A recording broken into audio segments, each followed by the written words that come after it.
was, well, a pretty influential game week, let's say, in terms of some of the big boys. But yeah, let's dive into it. So we begin with Newcastle 1, Arsenal 0. The only goal of the game going from Alexander Isak. So this goal, by the way, was absolutely incredible. And the cross from Anthony Gordon was absolutely amazing stuff. And the header, like, Isak still has a lot to do in that situation. But brilliant header. And yeah, really well worked goal. And Newcastle inflict the second loss of the season for Arsenal. Big win from a Newcastle perspective. Big win. I think they deserved it. They defensively were so solid in this game, and it's a big win because sort of relieve a bit of a pressure on them. They haven't really started the season too well, so to pick up a win like this is huge. I thought Eddie Howe got his tactics spot on. I mean, this new role Joe Willock's in is absolutely incredible. Joe Willock was superb in this game. Joel Linton as well, playing on the left hand side, was really good. And yeah, I thought Newcastle did really well in this game. I wouldn't say they created too many chances themselves, but yeah, they did really well. And hopefully, from a Newcastle perspective, this could be a bit of a building block for their season because, as I said, their season hasn't been amazing so far, but maybe this can ignite it. From an Arsenal perspective, though, it's another loss, and well, things are sort of slowly unravelling. I think that's no wins in the last 3, and I think the performance is really the worrying thing here. Losing at St James's Park isn't really the end of the world. Like, Man City went there and dropped points. Spurs have lost there this season. Newcastle are good at home, we know that. But really, this is the worrying thing. The way Arsenal played, they honestly could have been there for 2 days. I don't think they would have scored. The only chance they really created was that Declan Rice one right at the end, which he definitely should have scored. But still, in the entire game, they didn't really lay a glove on Newcastle, to be honest. And it sort of raises a question about Arsenal, about when Odegaard's not on the pitch, and then Saka was being stifled by Newcastle. They're like double teaming him. When Saka and Odegaard aren't in the game, who else is stepping up and creating chances, helping them go forward? And yeah, no one really did step up. So worrying. But look, Arsenal do have injuries, of course. However, as I said, the performance is quite worrying, I would say, because they just really did not create anything, absolutely anything. And yeah, to be dropping points early on like this in the title race is not good from Arsenal. Not good, but great result from Newcastle. Well, speaking of drop points in the title race, Bournemouth 2, Manchester City 1, Gozan Anton Semenyo, Evan Nilsson and Josko Gvardiol. A huge shock. And well, this would have made that Arsenal loss, I'm sure when Arsenal fans saw this, a lot happier and feel a bit better about their loss, because Bournemouth, obviously, I mean, insane, by the way. Let's talk about Bournemouth here. To beat Arsenal at home and then go ahead and beat Man City at home in a space of like 2 weeks. Unbelievable stuff from Bournemouth. And I think the best thing I can say here is they thoroughly deserved it. They deserved to win this game. Bournemouth, their game plan was brilliant. Their pressing, particularly in the first half, was just unbelievable. Man City couldn't cope. And yeah, Bournemouth, as I said, they deserved it. They had lots of chances in this game. Adam Smith missed an absolute sitter. I don't know how he missed that, but overall they missed a couple of chances. But I thought, Man City had some chances for sure towards the end, but I think Bournemouth at least a point. Yeah, was superb. Absolutely superb. And yeah, Bournemouth and Iraola are now doing really well, so well done to them. And Semenyo, on a personal note, he's doing amazing. Milos Kerkez 2 assists in this game was really, really good. Evan Nielsen as well. Obviously got that goal, that late winner against Villa. The equaliser now gets a goal here. He's slowly starting to find his feet, which is really good to see. So well done to Bournemouth. For Man City though, I mean this was horrible. They had a chance here with Arsenal dropping points in the early kick-off to really capitalise and start to build a lead on Arsenal. But they didn't do so. And it was a bad performance. The defending for both goals were really, really, really bad. Especially the first goal, like how you allowed Semenyo to turn like that in the box. And then the second goal will go down the right hand side, gets beat far too easy. And yeah, really, really poor. I mean, it was a good header to be fair, by Gavardio, and they had some chance towards the end. They probably should have equalised, like Erling Haaland. I mean, I don't know how that guy missed that chance, but what is going on with Haaland? I mean, I know he's sort of got like a little bit of a niggle, but he has just not been himself right now. He has not been himself, and it's kind of showing in Man City's performances here, right? Again, like Arsenal, I know Man City have some injuries, but you've got to be able to deal with it, and Man City aren't really purring right now. They really are not. And this result, to be honest, was kind of coming. Like Man City have sort of just been very, very lucky to avoid defeat this season. 90th minute goals are in there, so it was bound to happen. It's eventually happened. So well done to Bournemouth. Next up, we have Ipswich 1, Leicester 1. Got some Leaf Davis, Jordan Knight, and that was a red card for Calvin Phillips in this one. Firstly, in general, I actually thought it was a really good game. A really, really good game. Both teams went for it. It sort of ebbed and flowed this game. Like Leicester started off the much better side, then Ipswich came into it, and then Leicester came back, and then Ipswich, and then towards the end, Leicester all over them. So it's really, really entertaining. The red card decision, I don't think anyone can have any real complaints about it. Clear second yellow card for Calvin Phillips. But look, from Ipswich perspective, I mean, their goal was fantastic. The Leaf Davis goal, unbelievable. Sam Morsy cross, and the finish was amazing. But I think it's unlucky. Obviously, they were leading, and like last 10 minutes with 10 men, it's going to be really, really hard. And of course, we couldn't hold on. But I do think in general, Leicester were the better side in this game, and Ipswich have been kind of lucky to escape with a win. It's just annoying that to concede late on. You know, this would have been a big, big win for them, their first victory back in the Prem. So yeah, to throw it away like that is frustrating. But as I said, I think overall Leicester were the better side anyway, and Leicester, well, they're going to be so happy. I mean, Jordan Knight, why is it with his guy scoring 90th minute goals? Did it for Southampton, he's done it again. That's a really good goal, by the way.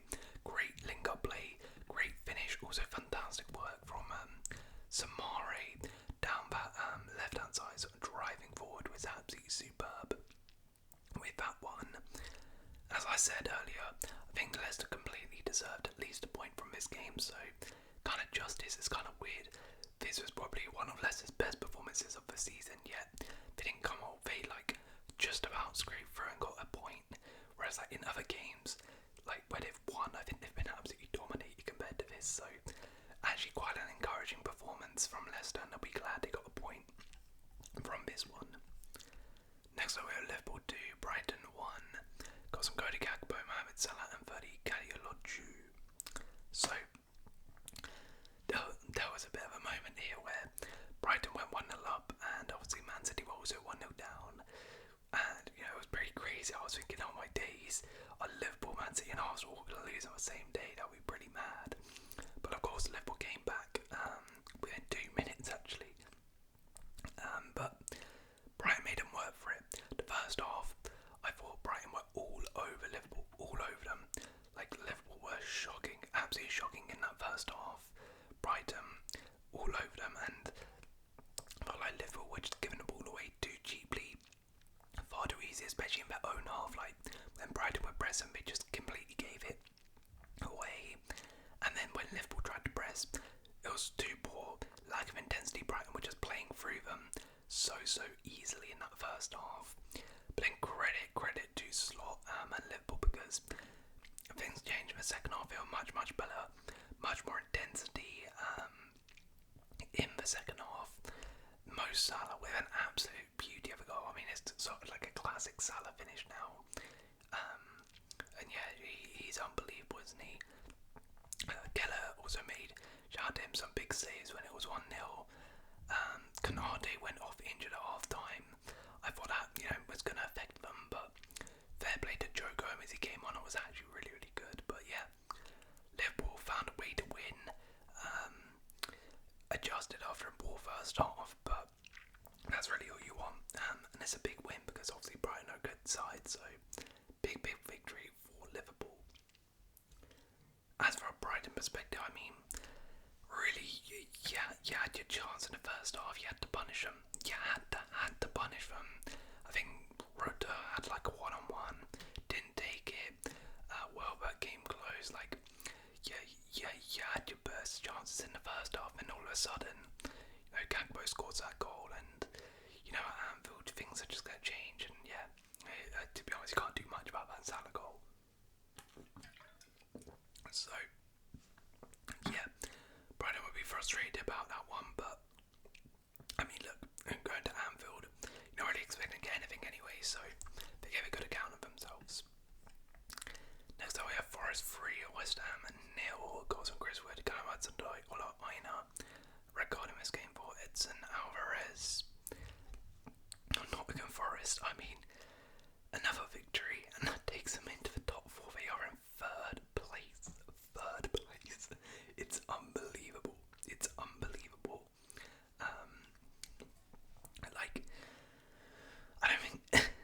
I don't think anybody expected Forest to be this high and do this well at the start of the season.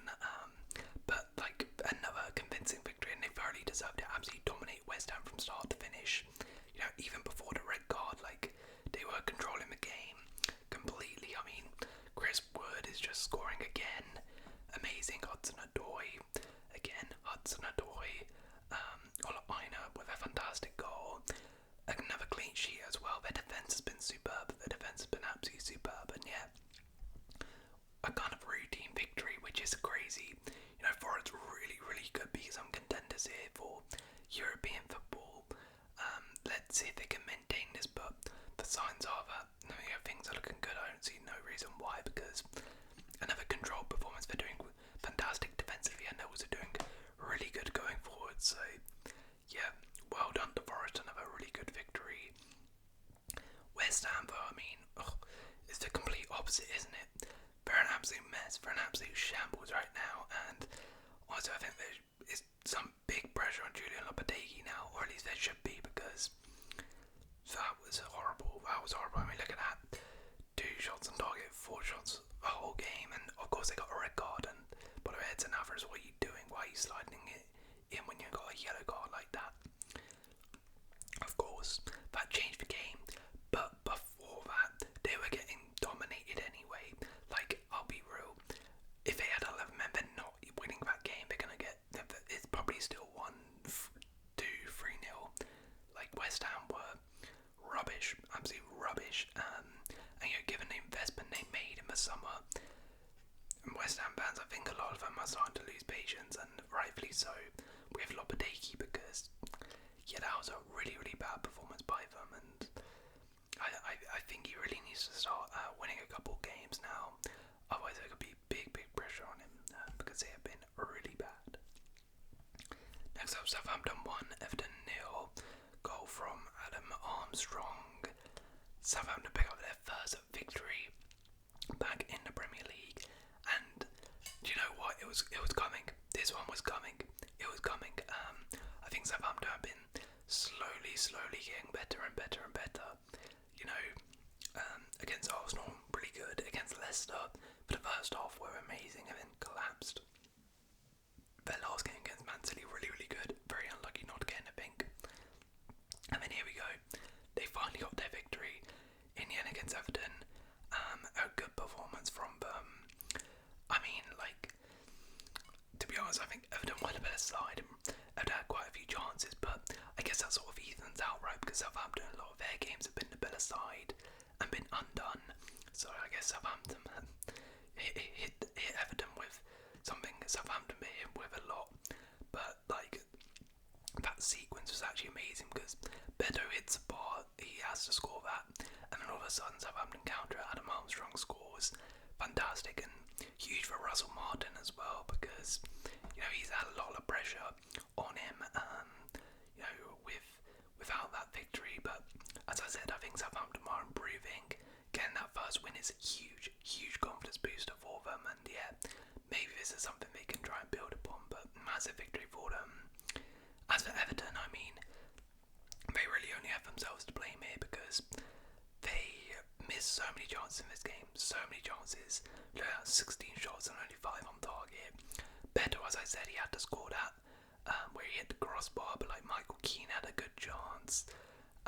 Beto had a couple good chances actually. Overall, yeah, Everton just had quite a few chances. Could not put them away. Very similar to last season, really. They were made to be punished for it, and yeah, that's a disappointing one because Southampton definitely a game they should really be trying to get at least a point from. So to lose that is pretty frustrating from an Everton perspective.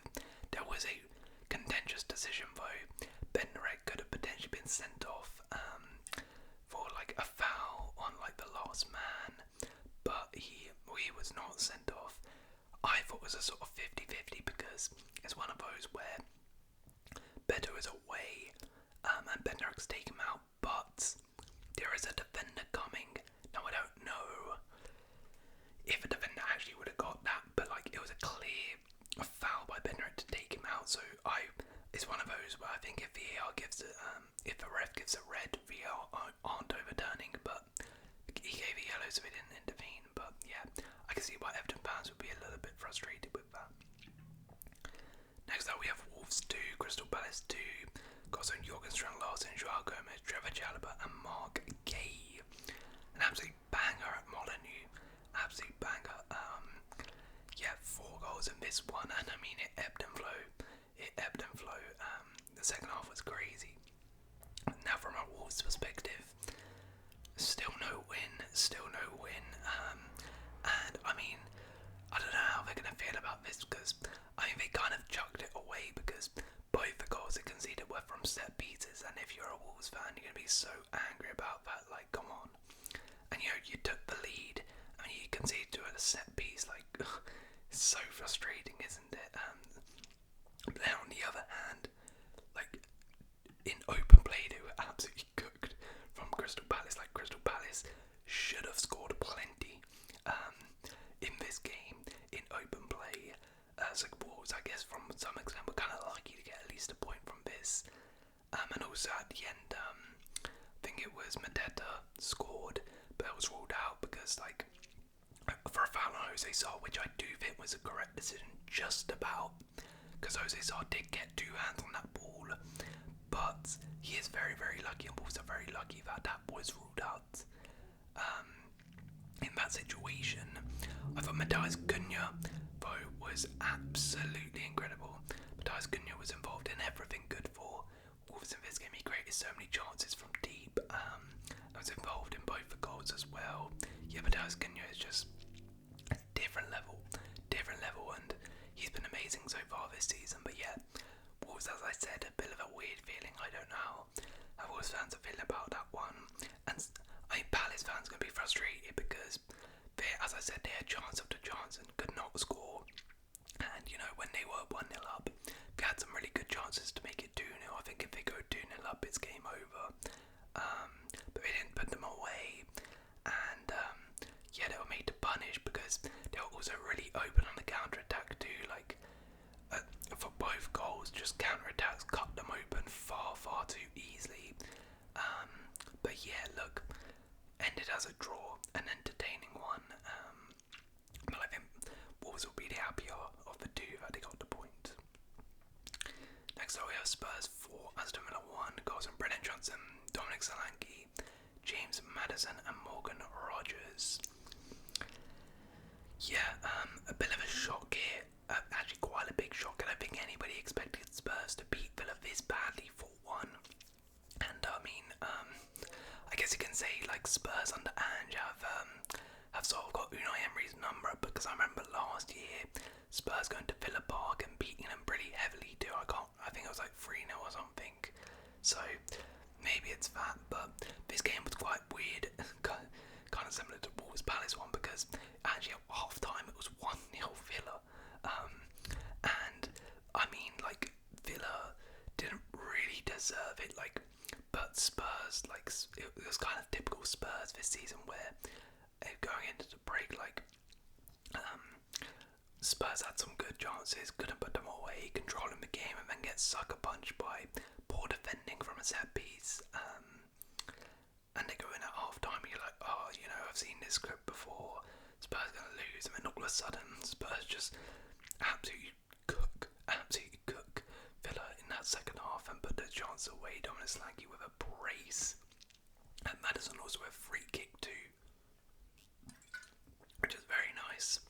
And yeah, as I said, really weird one, but you know, I don't know, as a Spurs fan you must feel so weird, because like I feel like Spurs have played some really good football. I feel like they've played some really good football this year, but now equally I feel like they've, like, in the first half, played some of the most frustrating stuff you ever see. So yeah, it's a bit of a weird bumble. What a victory though, what a victory. Especially after beating Man City in the Carabao Cup midweek. To win this game is huge for Spurs. But for Villa, I mean, wow. So poor. So poor. Probably worst performance of the season, and you know, I do feel like maybe this battering wasn't coming, but I think Villa have sort of been sleepwalking their way and sort of scraping past games recently. So yeah, they couldn't really get away with it in this, and the second half was absolutely abysmal. They also Villa, like Watkins had a great chance when it was 1-0, couldn't put it away. If that goes in, that maybe changed the game, but I mean that was really bad from Villa, really bad from Villa, and yeah, they'll be hoping it's just an off day. Right, finally we have Man United 1, Chelsea 1. Guys are Bruno Fernandes and Moises Caicedo. So, yeah, point of bees, but I'm not gonna lie, I think it was a pretty even game. I think a point was probably a fair result. I think there was kind of like a lack of quality on that pitch, to be honest. Like, as a Chelsea fan, I'm pretty annoyed about that performance, but I'm happy with the result. And I think this kind of showed how bad this Man United side really are, because and how much work Ruben Amorim has to do, because that was one of the worst performances I've actually seen of Chelsea this season. Like, we were so poor. We literally couldn't create any chances in open play. Like, we were just passing the ball around and did not have any clue of how to get the ball, like, up the pitch. Like, we were trying to get the ball to Cole Palmer, but you know, he's getting like 1 or 2 man on him, and then like we were like, okay, so we can't get it to Palmer, what do we do? And we had no idea, right? Like, it was so poor. Yeah, Man United couldn't beat us, and as I said at the start, it was probably a fair result, a draw, which is like, if you're a United fan, oh my word, like, how do you not like put in a better performance than that against Chelsea, because we were so bad. Which, as I said, shows how there's a lot of work to do in this Man United side, a lot of work. I mean, I did think Nusa Mazraoui, also Emmanuel Carter were actually pretty good in this game. The penalty was definitely a penalty. I mean, Robert Sanchez, I mean, I've had enough with his bum, man. So reckless. But yeah, I mean, Caicedo, fantastic goal. Caicedo was absolutely amazing, as he has been all season. It's really gone under the radar just how good he's been this season. In fact, this calendar year, since the start of January, he has been amazing for us. And you know, people don't really want to talk about it, but he has been amazing. I think this season has been a step above. Honestly, could potentially be up there. So far this season, as one of the best midfielders in the league, maybe the best. But yeah, great goal from him. As I said, overall, I think this game lacked quite a bit of quality, both sides. Couldn't really do much, and yeah, I was pretty disappointed as a Chelsea fan we didn't get a win here, because I mean, that United side was rubbish. It was a poor performance from us, but I'm happy we didn't lose it. And we escaped with a point. And yeah, from United's perspective, I mean, you got a point, which isn't too bad. At least didn't lose, but I think we were really there for the taking. United just couldn't do it. We didn't have enough quality to do so. So, those were the results. Obviously, Fulham and Brentford are playing tonight, so I'm not reviewing that, but let's do the awards. So, player of the week for this week, honourable mention to Chris Wood and Moises Caicedo, also Dominic Solanke, but I'm actually going to go for Joe Willock, just because I actually don't think I don't think he's going to get nominated again maybe this season. I thought he was superb against Arsenal, and a real difference maker in that game. Worst player of the week, I mean, to be honest, I don't think that many people had too many stinks. I mean, Coco Calvin Phillips, but I'm going for Edson Alvarez, just a stupid red card. The moment of the week, I could go for the Haaland miss. I mean, I don't know how he missed that, but I'm going to go Jordan Knight, scoring another 94th minute goal. I don't know what it is about this guy, but he's got some sort of like juju around him or something, because how is he doing these 90th minute equalisers? And then worst refereeing decision, I actually don't think it was that bad of a week for the refs.